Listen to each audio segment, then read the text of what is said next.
ايه رايك يابا؟ حلقت كله ما سبتش، عشان الكلام لو زاد ما نتسوحش. ما علينا. كمان يا نهار ابيض. السلام عليكم، معاكم حسين من قناه ولد الطحاوي، وده فيديو جديد هنتكلم عن الساعه. زي ما انت شفت ولسه هتشوف، واقنعك او هحاول اقنعك، او انت المفروض تقتنع بصراحه يعني بعد اللي انا هقوله ده، ان يا جماعه الساعات الذكيه الرخيصه هي ساعة أغبى من الساعة بتاعت العقارب بتاعتنا العادية عادي. والديجيتال برضه هي ساعة، بص هي ساعة ما جاتش، فاهم؟ مش وحشة بس، مش حلوة بس. وان شاء الله اسمعني ومش هتخسر حاجه بجد بقى. ماشي، مبدئيا هتلاقيني مش قايل اسم الساعه خالص او ماركتها، وده لان الكلام اللي انا عايز اقوله كلام جنرال هيمشي على الساعات كلها، مش هتفرق نوعها، مش هتفرق هي بكام، وعشان ما حدش يمسك عليا حاجه. وانت بقى عايز تفهم او عايز تعرف بجد، ممكن تخش عندي على انستا، هتلاقيني جاب سيرتها يعني بالماركه بقى، بس على انستا مش هنا.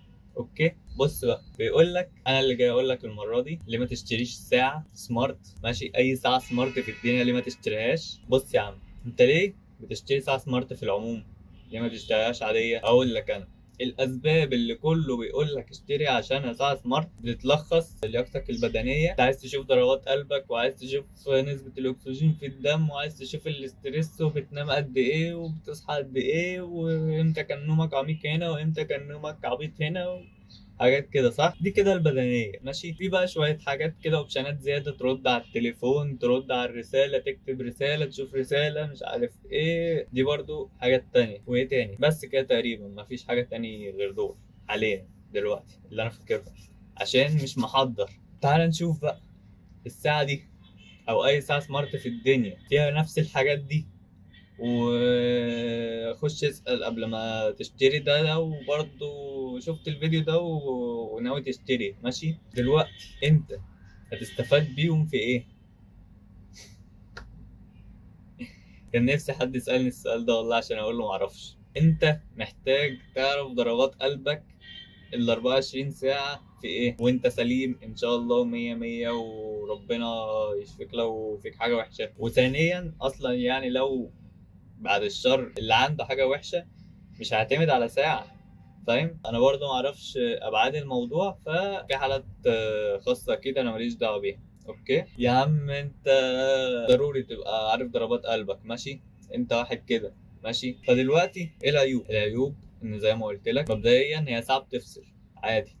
انت ممكن تلحقها، بس ساعات هتلاقيها مثلا 13% وانت مستعجل، ما 13% دول هيقضوك، وانت محتاج اول ما توصل اقل من 20 تشحن. فما علينا، ده ما يتحسبش عيب عادي. ثانيا هي غاليه.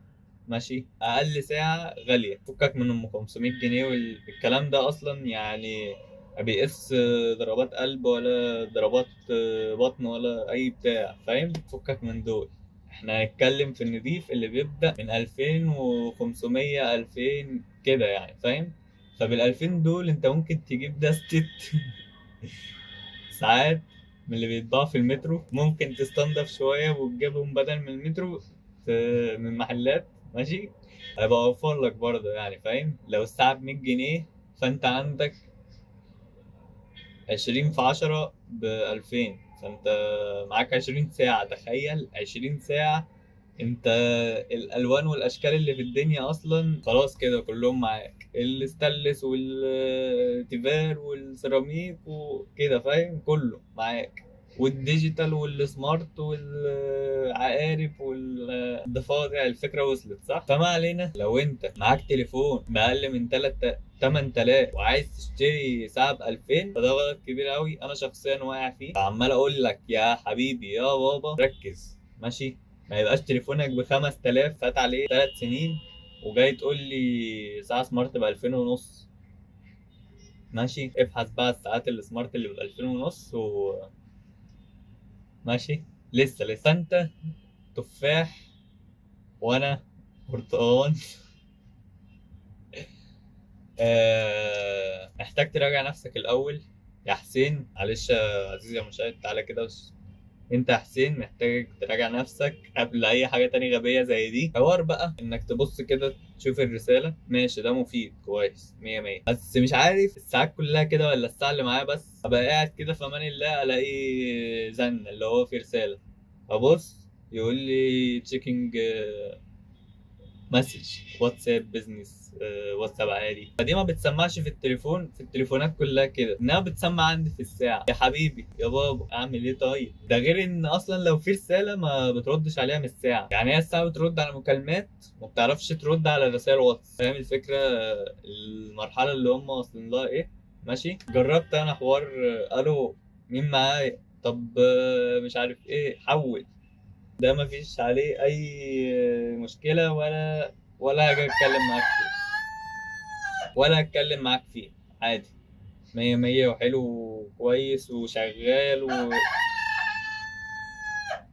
وفيها مايك وفيها سماعة، وانت ممكن تشغل اغاني على السماعة دي على فكرة.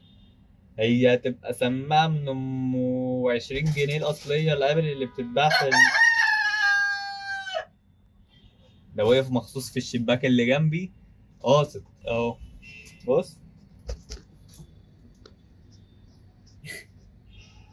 يا ابن اللعيبة، يا ابن اللعيبة.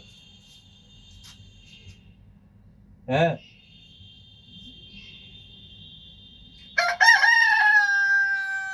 سماعة ايربودز ب 1500 جنيه، تمشي الكلام احسن منه. حتى هتبقى ماشي قالوا يا فلان يا بتاع تمام حول، احسن من قالوا حول.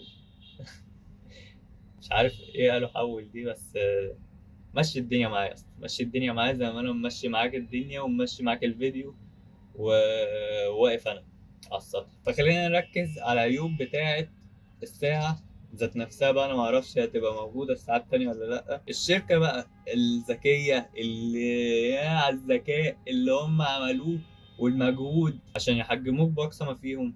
تعال اقول، بص يعني، كفاية يا اسطى كفاية. بص يا عم، مبدئيا الحاجات دي انا اكتشفتها بعد ما اشتريت الساعة، عشان مفيش ولا فيديو على اليوتيوب من المراجعات اللي انا شفتها قال الكلام ده. ماشي. فانا اتفاجئت بيه وقلت كده انا لبست خلاص ما فيهاش. فايه بقى اللي لقيته؟ ما لقيتوش في ولا مراجعه على النت على اليوتيوب. مبدئيا الساعه ما بتتربطش على جوجل. يعني ايه؟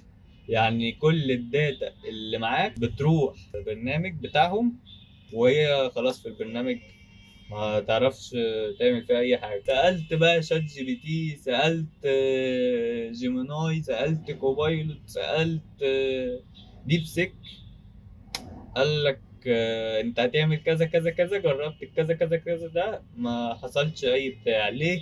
عشان هم عاملين برنامج، اسم البرنامج اكتف. ماشي.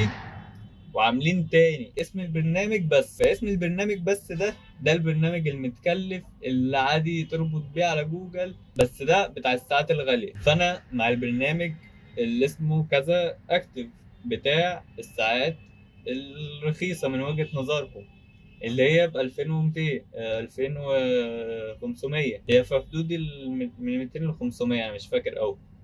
ما علينا. فانا هنا البرنامج اللي بياناتك عليه ما ينفعش تعمل حاجه على جوجل، ما ينفعش تربطه بجوجل ولا تربطه بسامسونج ولا باي برنامج خلقه ربنا. ما فيش ولا برنامج، ولا صيني بقى ولا ياباني ولا بتنجاني ولا اي حاجه. ماشي. فده عيب مش ميزه. انت عايز اللي تعمله على سامسونج يسمع على جوجل فيت، يسمع في مش عارف ايه، وكله يسمع على بعض. دي مشكله. ماشي. تاني مشكلة البرنامج يا لهوي غبي بطريقة.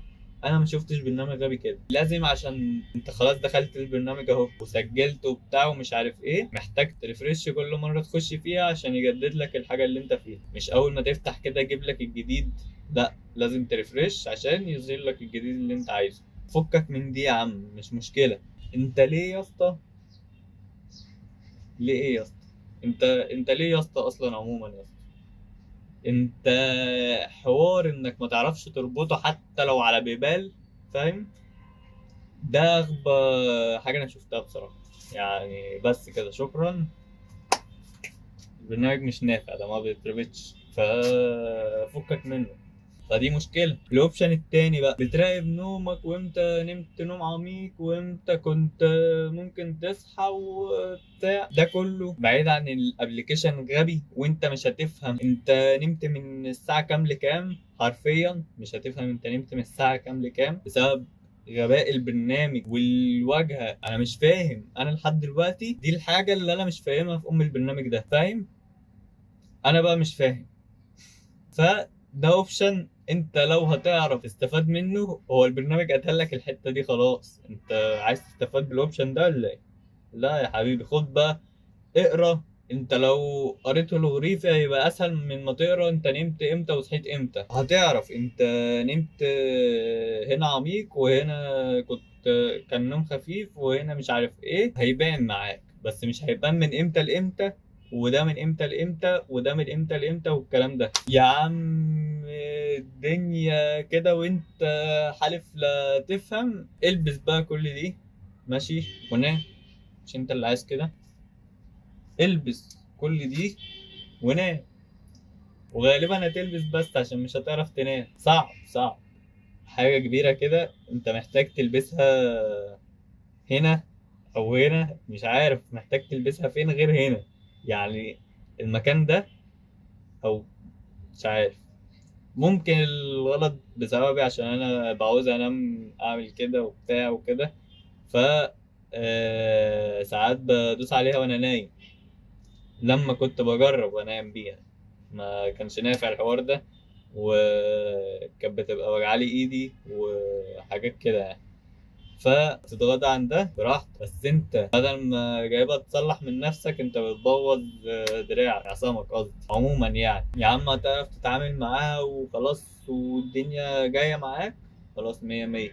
بس انا بقول لك اهو، لو جبت حاجة رفيعة كده ماشي ممكن، انا ما جربتش، بس دي اكيد اكيد هتبقى احسن من حاجة ستانلس، مش عارف والله مش فاكر دي كانت ايه، وكبيرة كده فاهم. بس ما علينا يا عم، هنكمل مع الساعة دي. فانت جبتها ونمت وصحيت ومية مية، على بقى نشوف الاوبشن اللي بعد كده. بيقول لك انت ينفع تتحكم في الكاميرا ومش عارف ايه انت يا اسطى الكلام ده بقى خالص، لان البرنامج ده بقى حاطين فيه الكاميرا اللي لازم الساعة تتحكم فيها. يعني ما ينفعش تفتح ابلكيشن الكاميرا اللي على تليفونك مهما كان تليفونك برضو صيني ياباني بتنجاني، ما ينفعش تفتح الابلكيشن بتاعك بتاع التليفون وتدوس كده تسجل من الساعة.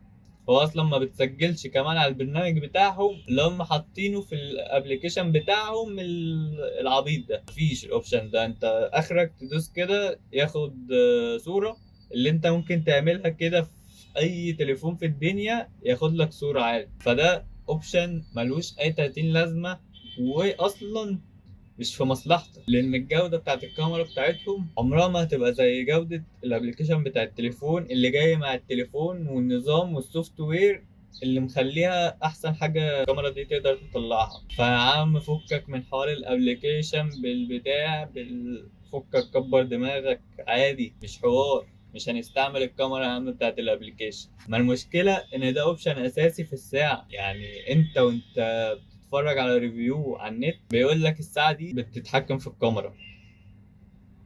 اوبشن بقى، يا لهوي يا لهوي، ما كفاية يا اسطى، كفاية يا اسطى، حل على الاوبشنات انت بقى، حل. وفي فيديوهات شفتها الناس حطت او غطست الساعة كده في مية وبتاع ومش عارف ايه، وجي قال لك اصلا على علبة ما ينفعش تنزلها في مية. ف ايه، وهو نفس الموديل خلي بالك. ما علينا، ده برضو كان اوبشن، ولا هو حل على الاوبشنات البس الساعة، مش قصدي تلبس حاجة يعني. ما علينا، بتدعم العربي اه عادي ما فيهوش مشكلة، بس النظام غبي، السيستم كله غبي يا جدع. ده ايه ده؟ دي مش ساعة ذكية، دي ساعة غبية او وسط يعني، عشان ما بقى انا مش بافور والله، هو عادي انت هتتعامل معاها بس غبي. يعني بص، ممكن تكرهك في الساعات السمارت كلها، فاهم؟ فانت كده بترمي، او ممكن يبقى استثمار انك تكره الساعات السمارت كلها ب 2200 او 2500. بس ليه؟ ليه يا اسطى تعمل كده؟ روح اشتري لك ده يا اسطى ساعة ديجيتال بقى، وساعة عادية، وساعة عارب، وساعة ضفادع والدنيا تمشي، فاهم؟ يا عم بلاش انت دماغك جايباك مع السيستم الغبي ده، وعادي هتتأقلم. انا ما بقولش انه غبي وحش، هو غبي وحش بس عادي، فاهم؟ ما علينا. ايه تاني؟ ده انا ما قلتش حاجة مفيدة. ايه الاوبشن اللي بعد كده؟ مش عارف ايه الاوبشن اللي بعد كده. اه ممكن تحط حاجة زي دي، فاهم؟ ده اوبشن كويس، بس يعني قعدت اجرب 5 6 7 مرات عشان اعرف احط الصورة. جربت اصلا في كذا صورة تانية ما كانش نافع غير دي، ماشي. فتقريبا اللي انا استنتجته ان لازم الصورة تبقى مربعة عشان تتحط. اي صورة بقى مستطيلة وانت تقص منها، مع ان في اوبشن قص، بس لا، لازم تبقى الصورة مربعة عشان تعرف تقص منها. انما بقى تجيب لي صورة كده بالطول وتقول لي قص لي الوش بس ولا قص لي كده بس، لا مفيش الاوبشن ده، معلش ما عندناش. البرنامج بيعلق ويقول لك خلاص انت حاطط صورة اصلا، وانت ولا حاطط ولا بتاع، هو بالنسبة له عمل اللي عليه. ده يا عم اقول لك مش مشكلة، عادي. هو في اوبشنات لذيذة، بس يا عم انا عايز احط صورتي، يا عم اعتبرني واحد نرجسي. ما علينا، مش هنطول في الاوبشن ده. عادي ما تشتريهاش، بلاش. بلاش اي ساعة سمارت عموما اقل من 5 مثلا. بص انت، الساعة السمارت دي اعمل حسابك ان انت، هو صعب اصلا يا اسطى تغير ساعة كل 5 سنين يا اسطى. فانت لو ما بتقبضش او لو ميزانيتك ما تسمحش ان انت تغير الساعة كل سنة مثلا، انا برضه عشان ما اعرفش يا عم، سنتين دي فترة كبيرة. مش حوار انا استثمر واجيب اعلى حاجة ومش عارف ايه وبتاع وخلاص على كده، لا. انت هتحتاج تحدث عشان كل مرة بينزل اوبشنات جديدة، فضروري هتعوز تحدث. مفيش اوبشن تاني. ويا ريت بقى لو اقتنعت الدنيا مية مية، متنساش بقى لايك عشان الفيديو ده يوصل لحد تاني يلحقه قبل ما يقع في الموضوع ده، ماشي. واشتراك بقى عشان ممكن احاول اقنعك بحاجة تانية في المستقبل ولا حاجة، وممكن تشوف تاخد فكرة عن الحاجات اللي انا كنت بعملها قبل الفيديو ده، عشان ده اول فيديو اتكلم عن ساعة فيه واحاول اقنعك بحاجة وكده. يعني ده مش محتواي الاساسي، ما تقلقش. بس مش لازم تفعل الجرس بقى وتحط كومنت، يعني عادي. عايز انت بقى تفيد زمايلك وتقول يا جماعة ده قصدي على الساعة كذا كذا، فاهم؟ انا ما قلتش حاجة. عايزين الفيديو يفضل موجود عشان الناس تستفاد. انا ما قلتش اسم الشركة من هنا فالشركة تنزل تعالوا خدوه، ما اعرفش بقى افيد ناس تانية ولا اقول الكلام ده تاني ولا حد يسمعه. مش عايزين الكلام ده، ماشي. بس هو ده كل الموضوع. انا بس عايز افيدك عشان انا اتضايقت لما لبست الساعة. هي في الاول كانت حلوة وكل حاجة، بس ما كملتش بالظبط 3 ايام ولقيت شرخ في الازاز عشان ما حطيتش سكرينة.